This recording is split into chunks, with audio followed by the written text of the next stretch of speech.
She has a frame. She has a coloring of blackness. But her consciousness is not a consciousness from whence we have come. Well, let me say this. I am not about trying to beat up on the mayor. The mayor is not the only person with a black face who is not concerned about African American history. Amen. There are many white people who are more concerned than many of us. It is not a matter of race. Right, the it's a matter not here.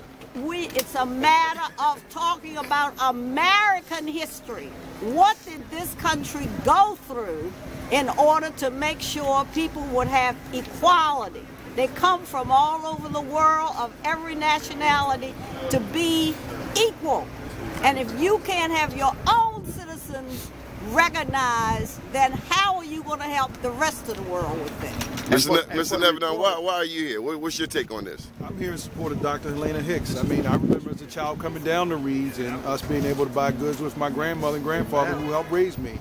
And the part of the biggest issue that I'm dealing with right now is we find ourselves in a situation where our children are disconnected. They have a sense of hopelessness. They have a lack of respect of human life and a lack of self-esteem. They don't know where they come from. This is a milestone as to them being able to identify where they come from. We wonder why we have murder going on at the rate that it is and violent crime, because our kids are lost. They've lost the sense of who they are. They have a loss of the sense of where they've come from, and they have no idea what direction they're headed in. They need to be able to understand and be able to identify that they belong to something greater, a people of fortitude, a people of strength, and a people of perseverance. They need to understand that, and they will have better respect for themselves. CD? If I may, my wife to be and I, in March, we're going down to Alabama to fight to restore the integrity of the Voting Rights Act of 1965.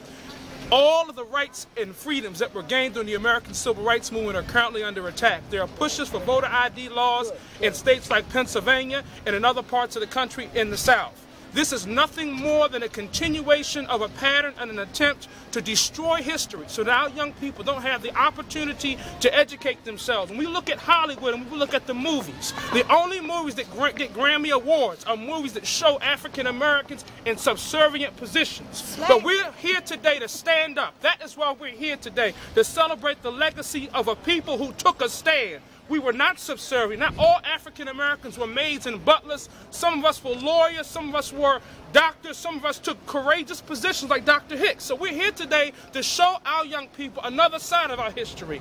A side of our history that Hollywood does not want our young people to see. They don't want us to see us being in kings and queens.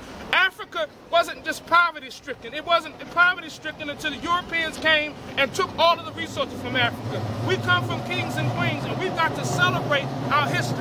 And the mayor should be concerned about that. The Congress should be concerned about that.